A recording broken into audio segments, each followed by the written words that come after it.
의정 갈등 해결 의지가 없다며 정부를 비판해온 김태구 의사협회장. 취임 후 처음으로 우원식 국회의장과 면담을 갖고 의대 증원 백지화라는 기존 입장을 거듭 강조했습니다. 의사 수만 늘려서는 지역 의료와 필수의료를 살릴 수 없다고 말하는 학생들과 전공의들의 목소리를 외면해서는 안 됩니다.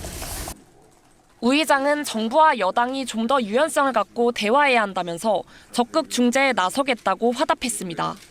국회가 좀 더 적극적으로 이 문제에 나서야겠습니다. 그 시작은 중요한 당사자들의 대화를 어떻게 복원해 나가느냐. 정부가 공언한 내년도 의대 정원 확정 시한은 불과 열흘 남짓 남았습니다. 내년도 의대 정원을 이달 안에 결정해야 각 대학이 3월까지 확정된 정원을 교육부에 제출할 수 있습니다. 이후 한국대학교육협의회 심사를 거쳐 5월에 입시 요강을 발표하게 됩니다. 입시 일정이 빠듯한데도 정부와 의료계는 여전히 평행선을 달리고 있습니다.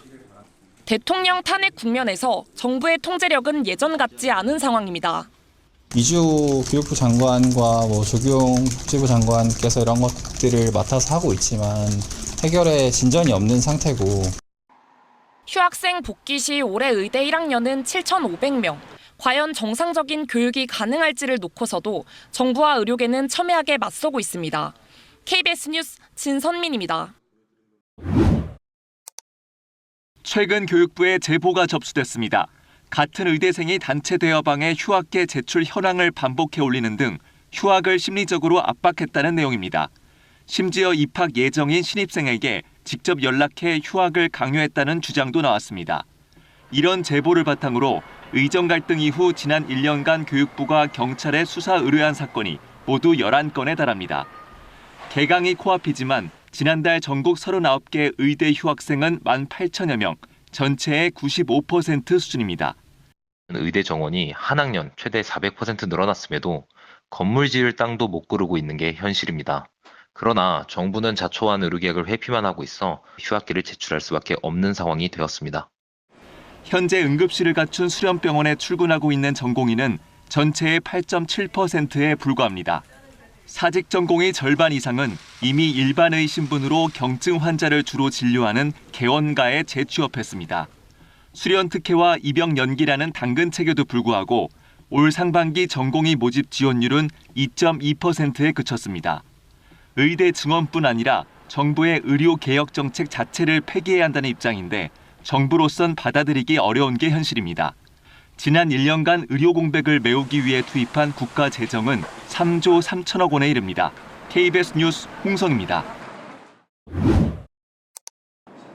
올해 의대 입시에서 실패한 김모 군은 최근 재수를 결심하고 포항집을 떠나 서울로 올라왔습니다. 의대 입학 목표를 이루려면 서둘러야겠다 판단한 겁니다. 성적이 너무 안 나와가지고 빠르게 더 해야겠다고 생각한 것 같아요. 서울 강남 학원가의 의대 준비반들은 벌써 문전성시를 이루고 있습니다. 실제로 올해 입시에선 의대 쏠림이 확인되면서 이공계 학과에까지 연쇄적으로 영향을 줬습니다. 지난해 4월 예고된 내년도 의대 정원은 올해보다도 500명가량 많은 5천여 명. 하지만 정부는 지난달 의정 갈등을 사과하며 한 발 물러섰습니다. 26년 의과대학 정원 확대 규모도 제로 베이스에서 유연하게 협의할 수 있을 것입니다. 정부가 2,000명 증원 입장을 사실상 거둬들인 셈이어서 의대를 지망하는 수험생들은 심란한 상황입니다. 응대가 되지 않을까라고 생각했던 애들도 길을 튼 애들도 몇 명 보이는 것 같아요. 사람은 늘어났는데 줄어버리는 거니까 원래보다 훨씬 더 힘들어지는 거잖아요. 정부는 이달 안에 내년 의대 정원을 확정 발표할 계획이지만 의료계와의 협상은 아직 기약이 없습니다. 입시 전형 확정이 늦어질수록 사교육 수요만 자극할 거란 우려도 나옵니다. 학생들이 가장 많이 의존하는 게 지난 수년간의 입시 결과인데 급격한 변화가 많아지면 예측성이 떨어지잖아요. 그러면 공포감이 올라갑니다. 그 공포를 파고드는 사교육 마케팅이 급증할 것이다. 기존 의대 증원 계획이 백지화될 경우 교육부 등을 상대로 한 수험생과 학부모들의 소송이 잇따를 가능성도 있습니다. KBS 뉴스 고아름입니다. 송정아 씨는 지난해 9월 아버지를 폐암으로 잃었습니다. 폐 결절이 커지면서 대학병원을 찾았지만 신규 예약을 받아주지 않았습니다. 정원 사업 때문에 기존의 대질환자분들만 진료를 보고 있으시고요. 새롭게 예약을 안 받으세요. 다른 병원을 예약했지만 5달이나 기다려야 했습니다. 수술 시기를 놓친 겁니다.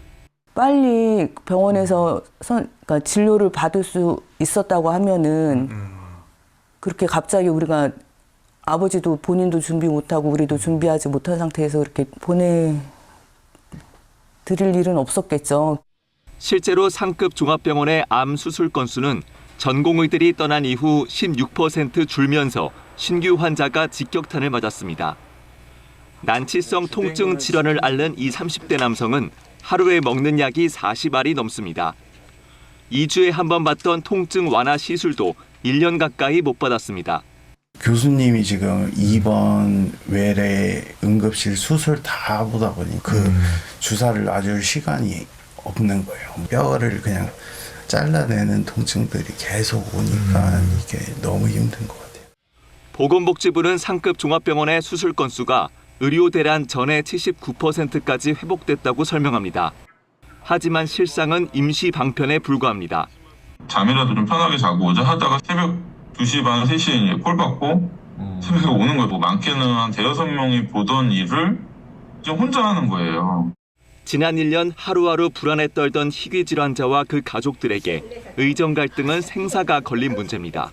제가 머리 깎고 그냥 우리 딸 살려달라고 해도 소용없는 걸 많이 느꼈어요. 엄마가 최선을 다하고 우리 최선을 다해서 안 되면 그냥 하나님 곁으로 가자. 그러고선 마음 먹고 지내요, 그냥. KBS 뉴스 홍성입니다.